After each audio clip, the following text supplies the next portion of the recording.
तो हमने on the basis of kernel हमने इंटीग्रल इक्वेशन की क्लासिफिकेशन करनी है, जिसमें सिर्फ वो एक ही इंटीग्रल इक्वेशन में क्लासिफाइड है, कन्वोल्यूशन इंटीग्रल इक्वेशन। लेकिन मैं आपकी जहन में एक मेमोरी के तौर पर आपको कुछ रिमेंबर कर देना चाहता हूँ कि क्या क्या हमने किया हुआ है।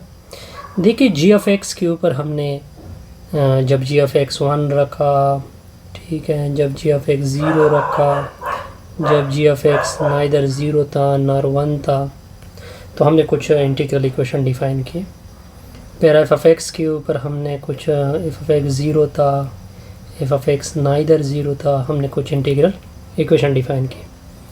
फिर हमने वाई ऑफ टी जब लीनियर फॉर्म में था तो कुछ इंटीग्रल इक्वेशन डिफाइन किए, नॉन लीनियर फॉर्म में था कुछ इंटीग्रल इक्वेशन डिफाइन किए, ठीक है। जब इसके ऊपर डेरिवेटिव थी तो हमने कुछ इंटीग्रल इक्वेशन डिफाइन किए, ओके। लिमिट फिक्स था, लिमिट ऑफ इंटीग्रेशन फिक्स था, हमने कुछ इंटीग्रल इक्वेशन डिफाइन किए। लिमिट जब वेरिएबल था तो हमने कुछ इंटीग्रल इक्वेशन डिफाइन किए। और इसके अलावा लिमिट जब इनफाइनाइट था तो हमने कुछ इंटीग्रल इक्वेशन डिफाइन की।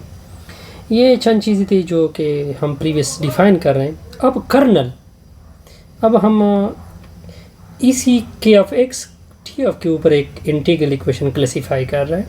मैं इसको रिमूव कर रहा हूँ, ये आपके याद दहानी के लिए था कि हम क्या क्या कर चुके हैं पीछे, इस तरह समरी थी आप लोगों के लिए, ओके ओके। अब देखें, एक इंटीग्रल इक्वेशन जिसमें के ऑफ एक्स टी हम क्या लिखेंगे, an integral equation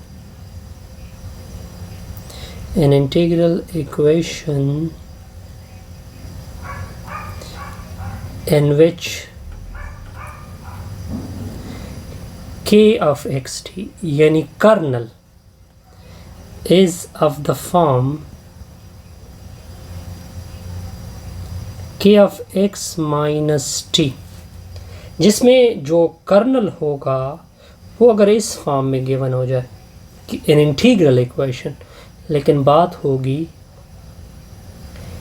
an integral equation की।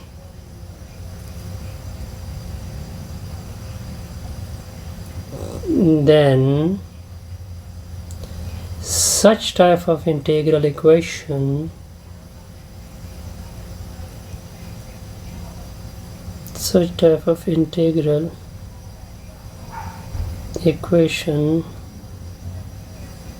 is called convolution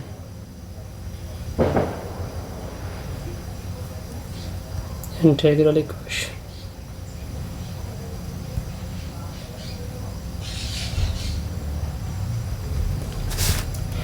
ओके, हम general equation of integral equation लेते हैं। जर्नल इक्वेशन क्या थी, g of x y of x equal to f of x plus lambda a k of x t y of t d t. इसको convolution में convert करते हैं किस तरह से, जी ऑफ एक्स को आपने नहीं छेड़ना, वाई ऑफ एक्स से कोई गरज नहीं, एफ ऑफ एक्स होमोजेनियस और नॉन होमोजेनियस कोई मसला नहीं, लैम्डा।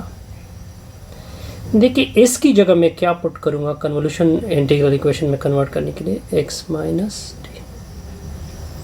अब इसको हम कह सकते हैं कन्वोल्यूशन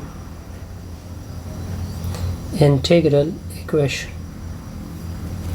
अब देखिए, अगर मैं इस तरह करूँ कि लिमिट ऑफ इंटीग्रेशन फिक्स कर दूँ, ये लिमिट इंटीग्रेशन यहाँ पे फिक्स वैल्यू रख दूँ, तो कुछ इस तरह से होगा k of x minus t y of t d t. अब इसको बोलोगे फ्रेडहोम कन्वोल्यूशन इंटीग्रल इक्वेशन। अगर मैं इसी इक्वेशन में तब्दीली लेके आऊं, यानी लिमिट ऑफ इंटीग्रेशन फिक्स के बजाय वेरिएबल रखूं ऊपर वाला, फॉर एग्जांपल मैंने x रखा x minus t y f t d t, इसको बोलोगे Volterra convolution integral equation. Okay, इसको क्या बोलोगे? Convolution integral equation. अगर मैं इस इक्वेशन में f ऑफ x की जगह 0 रख दूं तो क्या होगा? g of x y of x equal to f of x, इसकी जगह हमने क्या रखा हुआ है? 0, तो ये टर्म कैंसिल हो जाएगी। तो क्या होगा? Lambda a k x minus t y of t, इसको बोलोगे homogeneous convolution integral equation.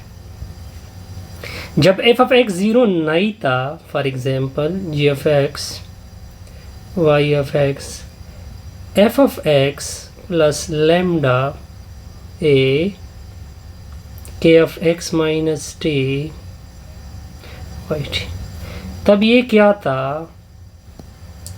Non homogeneous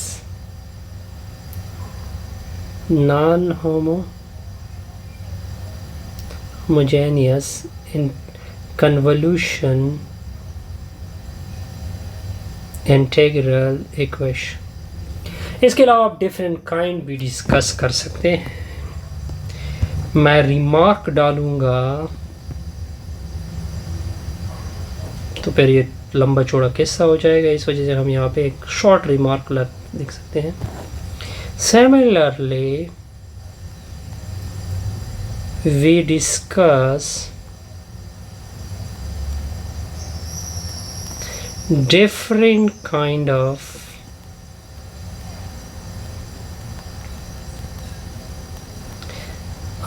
convolution integral equation। Okay, हम different type of convolution integral equation discuss कर सकते हैं। ओके, सो अब हम एक एग्जांपल लेते हैं इस के ऊपर, कन्वोल्यूशन इंटीग्रल इक्वेशन के ऊपर।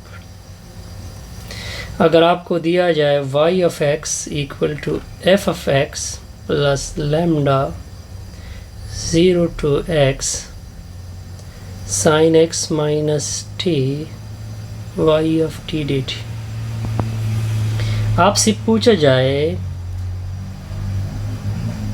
check the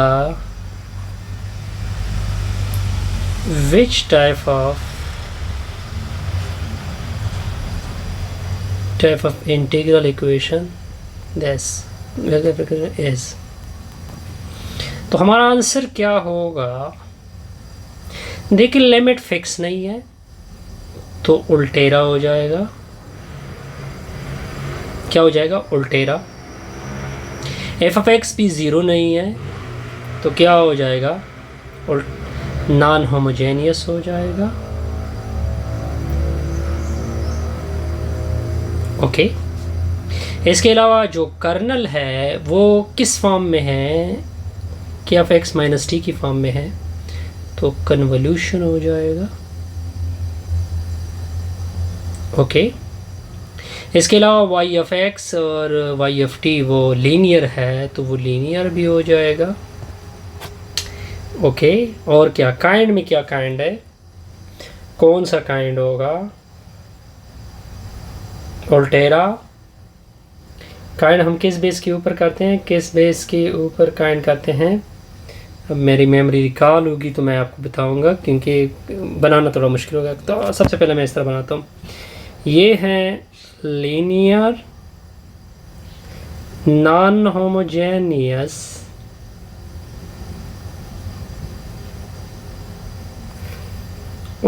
convolution ultera convolution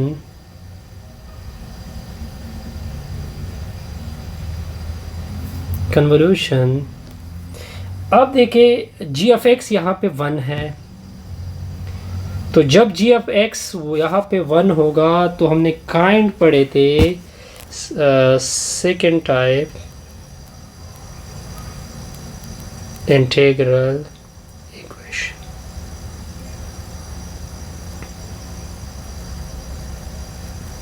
okay,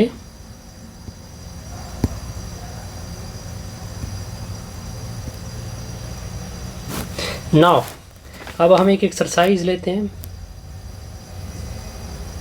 simple सा एक्सरसाइज लेते हैं।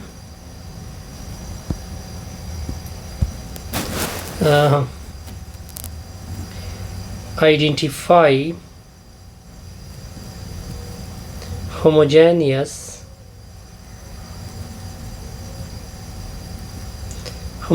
second kind of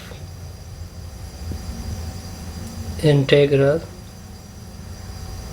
equation. Number A, y of x equal to 0 to x e power x of t e power y of t dt। b part क्या है,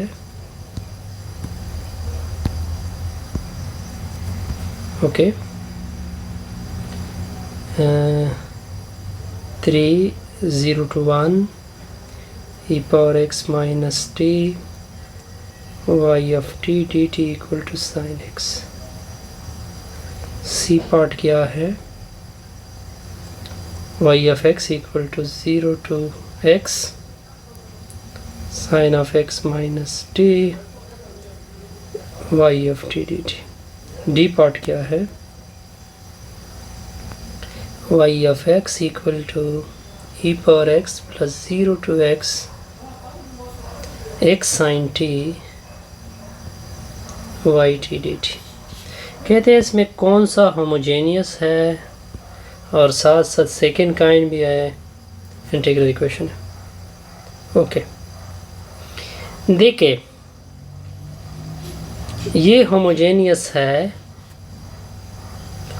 लेकिन kind के लिए हम जी of x की वैल्यू क्या चेक करेंगे कि जी ऑफ एक्स को क्या होना चाहिए, 1 होना चाहिए जी। ये पॉसिबल है, लेकिन फ़िलहाल हम कोई आइडिया इसके ऊपर नहीं देते। ये तो नॉन होमोजेनियस है, सॉरी ये क्योंकि जी ऑफ एक्स की वैल्यू क्या है, ये नॉन होमोजेनियस हो गया। यहाँ पे जी ऑफ एक्स की वैल्यू 1 है, ये भी नॉन होमोजेनियस है। और कौन सा नॉन होमोजेनियस है, ये भी नॉन होमोजेनियस है। और साथ साथ ओके, तो होमोजेनियस भी होना चाहिए, सेकंड काइंड भी होना चाहिए। ये तकरीबन होमोजेनियस भी है, और फ्रेडहोम भी होना चाहिए। इसमें लिखा हुआ है फ्रेडहोम, तो ये फ्रेडहोम भी है। ओके, तो ये इसका क्या था, रिजल्ट था। ये थे कुछ सवालात जो हमने रिजल्ट किया। कि इससे तकरीबन टाइप का जो सिलसिला है वो ख़त्म हुआ।